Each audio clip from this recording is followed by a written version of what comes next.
रिंटू का मामला ये था कि ये जो यहाँ पे इन्फेक्शन था इनके, तो पटेला भी काफ़ी छोटे-छोटे टुकड़ों में टूटा हुआ था और घुटने का नीचे का और घुटने का ऊपर का दोनों हड्डी टूटा हुआ था। यहाँ का टिबिया का अपर एंड और फीमर का लोअर एंड। तो उसमें तो स्क्रू से रुका है। जो यहाँ घाव था पहले और किसी जगह ऑपरेशन इन्होंने करा लिया था, तो उसमें घाव में पटेला में भी इन्फेक्शन हो गया था। जब हमारे पास आए थे खुले हुए टाँके थे। तो इसमें हमने फ्लैप करवाया है नी पे। फ्लैप की वजह से थोड़ा-सा मूवमेंट इनका रेस्ट्रिक्टेड है। मूवमेंट तो रेस्ट्रिक्टेड है, पर ये है कि पैर बच गया है इनका इन्फेक्शन से, नहीं तो ये पैर ही खत्म हो जाता, घुटना खत्म हो जाता। साथ में इनकी पेल्विस में भी चोट आई थी, पेल्विस में भी प्लेट लगी हुई थी। हमने लगाई थी पेल्विस में प्लेट इनके और डिस्टल टिबिया में भी हमने प्लेट लगाई थी, इसमें यूनियन हो चुका है।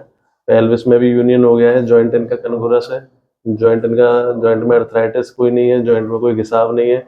जॉइंट का गैप बरकरार है एस्टेबुलम का, जॉइंट इनका बढ़िया बन गया है और ये इसमें कोई घिसाव भी पैदा नहीं हुआ है एस्टेबुलम के ऑपरेशन के बाद।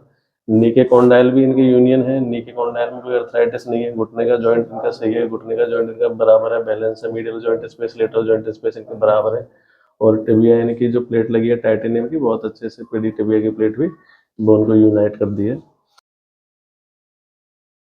और इतने फ्रैक्चर के बाद अब ये मरीज़ बिना सहारा चलने लगे हैं। हालांकि थोड़ा बहुत ये स्टिक भी लेके चलते हैं, बाहर कभी कभी इनको स्टिक लेने की ज़रूरत पड़ जाती है, लेकिन ये बिना सहारा भी अपने पैर पे पूरा लोड देके चलने लगे हैं, अपनी बाइक स्वयं चला के आते हैं। इनके केस को आप हमारे यूट्यूब चैनल पर पुरानी वीडियो में भी देख सकते हैं, जब से इनका यहाँ पे इलाज चल रहा है। इस मरीज़ की एक दो नहीं, इनकी हड्डियों में कुल 8 जगह फ्रैक्चर था। इनकी हड्डियाँ 8 जगह से टूटी थीं। इनका शुरुआत में इलाज कहीं और हुआ, वहाँ पे इनके कुछ हड्डियों का ऑपरेशन हो गया था।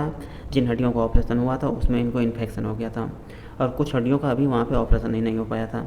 जब ये यहाँ पे आए थे तो इनका एक्सरे ये था 2 मई 2024 का, जिसमें हम देख सकते हैं कि इनके टिबिया बोन में घुटने के पास में प्रोक्सिमल फ्रैक्चर था, जिसमें प्लेट लगी हुई थी। इनके फीमर बोन में डिस्टल फ्रैक्चर था, फीमर कॉन्डाइल फ्रैक्चर था। इनके पटेला फ्रैक्चर था, पटेला में वायर लगे हुए थे यहाँ आने से पहले। इन्फेक्शन की समस्या से परेशान होकर ये यहाँ पे आए थे। तो यहाँ पे जब जांच कराई गई, यहाँ पे एक्सरे कराए गए तो इनके और ज़्यादा फ्रैक्चर मिले। ये टिबिया बोन में डिस्टल फ्रैक्चर था, यहाँ पे फ्यूबुला बोन का बिल्कुल निचला छोर लेटरल मेलुलस में फ्रैक्चर था। इसके साथ साथ इनके पेल्विस बोन में ये फ्रैक्चर था, एक्स्ट्रापुलर फ्रैक्चर था और ये फीमर बोन का भी एक छोटा टुकड़ा टूट के अलग हो गया था। ये इनका यहाँ पे ऑपरेशन के बाद का एक्सरे है। यहाँ पे इनके ऑपरेशन में, यहाँ पे इनके इलाज में इनके पटेला से वायर निकाला गया, क्योंकि इनके घुटने में इन्फेक्शन हो गया था। टिबिया बोन में जो प्लेट लगी थी वो निकाली गई। पेल्विस बोन के एक्स्ट्रापुलर को एक प्लेट और स्क्रू लगा के फिक्स किया गया। टिबिया बोन का जो डिस्टल फ्रैक्चर था उसमें भी एक प्लेट और स्क्रू लगा के उसको सही सेट किया गया। और ये इनका अभी प्रेजेंट टाइम का 11 सितंबर 2025 के एक्सरे हैं। टिबिया बोन का फ्रैक्चर काफ़ी अच्छा जुड़ गया है, एक्सरे में देख सकते हैं। इसके अलावा इनके फ्यूबुला बोन का निचला छोर लेटरल मेलुलस भी जुड़ गया है। घुटने के पास का फीमर बोन का फ्रैक्चर जुड़ गया है, हड्डी मजबूत हो गई है। टिबिया बोन में जो फ्रैक्चर था जिसमें शुरुआत में इनके प्लेट लगे थे वो भी अच्छा जुड़ गया है और पटेला भी इनका जुड़ चुका है। और पेल्विस बोन का देखें तो पेल्विस बोन में इनका ये जो एक्स्ट्रापुलर फ्रैक्चर था ये भी काफ़ी अच्छा जुड़ गया है और पेल्विस में एक इनका ये भी फ्रैक्चर था तो ये भी जुड़ गया है। यहाँ पे इलाज को लगभग 1 साल 4 महीने का समय हो रहा है और रिंटू जी अपने पैर पे पूरा लोड देके बिना सहारा के चलने लगे हैं।